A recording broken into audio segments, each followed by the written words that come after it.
Hello guys, welcome back to our channel. இப்போ பலாப்பழ season start ஆயிடுச்சு. ஸ்டார்ட் ஆனதும் நமக்கு கேரளா ஸ்பெஷல் பலாப்பழம் கிடச்சிருச்சு. வாங்க அதை எப்படி ஈஸியாக கட் பண்ணி சாப்பிட்லான்னு பார்க்கலாம்.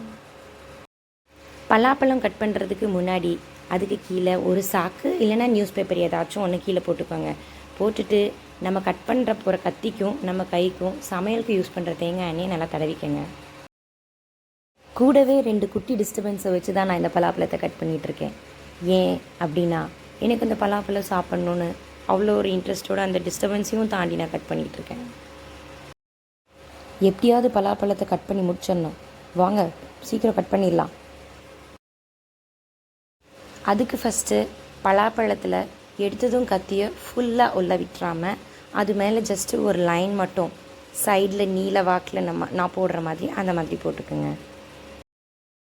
பலாப்பழம் கொஞ்சம் நல்லாவே பழுத்து இருந்துச்சு. ஸோ எனக்கு லைன் போட கொஞ்சம் ஈஸியாக தான் இருந்துச்சு. நம்ம பழத்தை நீல வாக்கில் கட் பண்ணுறனால மேல் பகுதியிலேருந்து நம்ம கத்தியை கொஞ்சம் டீப்பாக கொஞ்சம் கொஞ்சமாக டீப்பாக இறக்கலாம். கூடவே இங்கே 2 குட்டீஸ் வேறு எப்படா பலாப்பழம் கிடைக்கும், எப்போ தான் கட் பண்ணி முடிப்பீங்க அப்படின்னு கூடவே இருந்து என்னை கேட்டு டிஸ்டர்ப் பண்ணிகிட்ருக்காங்க. அதுவும் என் பொண்ணுங்க இதுதான் ஃபஸ்ட் டைம் ஒரு ஃபுல் பலாப்பழத்தை கட் பண்ணுறதை பார்க்குறாங்க. அண்ட் அதை டேஸ்ட் பண்ண ட்ரை பண்ணிவிட்டு வெயிட் பண்ணிகிட்ருக்காங்க. பலாப்பழத்தை அதே பொசிஷனில் மேலேயே பிடிச்ச மாதிரி சைடில் கொஞ்சம் கொஞ்சமாக கத்தியில் டீப்பாக 2 சைடும் கொஞ்சம் கொஞ்சமாக டீப்பாக கட் பண்ணும்போது தான் நமக்கு கொஞ்சம் ஈஸியாக பலாப்பழத்தை ஓப்பன் அப் பண்ண முடியும். இந்த மாதிரி கட் பண்ணும்போது கத்தி கொஞ்சம் ஷார்ப்பாக இருந்தால் தான் கட் பண்ணுறதுக்கு கொஞ்சம் ஈஸியாக இருக்கும். ஸோ அதனால் கத்தி கொஞ்சம் ஷார்ப்பாக இருக்க மாதிரி பார்த்து எடுத்துக்கோங்க. அவ்வளோதாங்க. 2 சைடில் கட் பண்ணதும் பலாப்பழத்தை 2 கையில் பிடிச்சி ஜஸ்ட் ஓப்பன் பண்ணோம்னா சிம்பிளாக ஓப்பன் ஆயிரும். இந்த மாதிரி 2 போர்ஷனாக கட் பண்ணதும் என் வெயிட் பண்ணிகிட்டு இருந்த குழந்தைகளுக்காக சும்மா டேஸ்ட்டுக்காக ஒன்று எடுத்து கொடுத்தேன். சாப்பிட்டது உண்மையிலுமே அவ்வளோ டேஸ்ட்டாக செம்ம டேஸ்ட்டாக இருந்துச்சுங்க. அந்த 2 போர்ஷனில் ஒரு போர்ஷனை தனியாக எடுத்து வச்சுட்டு இன்னொரு போர்ஷனை எப்படி கட் பண்ணலான்னு பார்க்கலாம் வாங்க. இந்த ஹாஃபையும் அதே மாதிரி நீல வாக்கில் வச்சு மேலேருந்து கீழே வரைக்கும் ஒரு சின்னதாக ஒரு லைன் போட்டுக்கலாம். அந்த லைன் போட்டதுக்கப்புறம் தென் கத்தி அதே மாதிரி டீப்பாக விட்டு கட் பண்ணிக்கலாம். பலாப்பழத்தோட உள்பக்கம் இருக்க தண்டுலேயும் நம்ம கத்தியை வச்சு சின்னதாக ஒரு லைன் ட்ரா பண்ணி தென் அதையும் கொஞ்சம் டீப்பாக கட் பண்ணிக்கலாம்.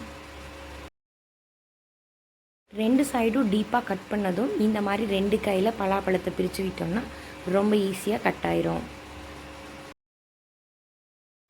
இந்த பலாப்பழம் ரொம்ப நல்லாவே பழுத்திருக்கனால பெருசாக பால் எதுவும் வரலை. ஆனால் கொஞ்சம் பழுக்கிறது கம்மியாக இருக்குது அப்படின்ற மாதிரி இருக்க பலாப்பழத்தில் கொஞ்சம் பால் வரும். நீங்கள் அதை ஒரு துணியை வச்சு தொடச்சி எடுத்துக்கலாம். துணியை வச்சு நல்லா தொடச்சி எடுத்ததுக்கப்புறம் அந்த போர்ஷன்லேயும் நடுவில் குறுக்க ஒரு கட் பண்ணிவிட்டு அதுக்கப்புறம் அந்த தண்டை சைடில் லெஃப்ட் அண்ட் ரைட் 2 சைடாக நம்ம பிரித்து கட் பண்ணி எடுக்கணும். அந்த தண்டை நல்லா கொஞ்சம் டீப்பாக நம்ம கட் பண்ணி எடுத்தால் தான் நம்ம சொலையை போய் ஈஸியாக ரீச் பண்ண முடியும். ஸோ அந்த ஒயிட் போர்ஷன்ஸ் இல்லாமல் நல்லா கத்தியை வச்சு கட் பண்ணி எடுத்துக்கோங்க. அந்த ஒயிட் போர்ஷன்ஸை நல்லா கரெக்டாக கட் பண்ணி எடுத்ததுமே நீங்கள் ஈஸியாக பலாப்பழத்தை ஜஸ்ட் எப்படி ஓப்பன் பண்ணீங்க அப்படின்னா ரொம்ப சூப்பராக ஓப்பன் ஆயிரும். இங்கே பாருங்கள், இந்த மாதிரி. அவ்வளோதாங்க. இனி அடுத்து பலாப்பழத்துலேருந்து நம்ம சொலையை எடுக்க ஸ்டார்ட் பண்ணிடலாம். நம்ம கட்டை விரலையும் ஆள்காட்டி விரலையும் 2 விரலை மேக்ஸிமம் யூஸ் பண்ணியே நம்ம இந்த பலாப்பழ சொலையை ஈஸியாக எடுத்துடலாம். பாருங்கள், இந்த மாதிரி. ஒரு டேஸ்டியான பலாப்பழத்துக்காக இவ்வளோ எஃபர்ட் போட்டு கட் பண்ணி சாப்பிட்றதுல உண்மையிலுமே ரொம்ப தப்பே கிடையாதுங்க. அதுவும் என் குழந்தைக்கு உண்மையிலுமே ரொம்ப ரசித்து சாப்பிட்டாங்க. ஸோ அது ரொம்ப சாட்டிஸ்ஃபைடாக இருந்துச்சு எனக்கு. ஒரு நல்ல பழுத்த பலாப்பழமாக டேஸ்டியான பலாப்பழமாக நீங்கள் கண்டிப்பாக வாங்கி உங்கள் வீட்லேயும் கட் பண்ணி உங்கள் குழந்தைகளுக்கும் உங்கள் ஃபேமிலிக்கும் கொடுத்து ஷேர் பண்ணி சாப்பிடுங்க. உண்மையிலுமே ரொம்ப டேஸ்ட்டாக இருக்கும்.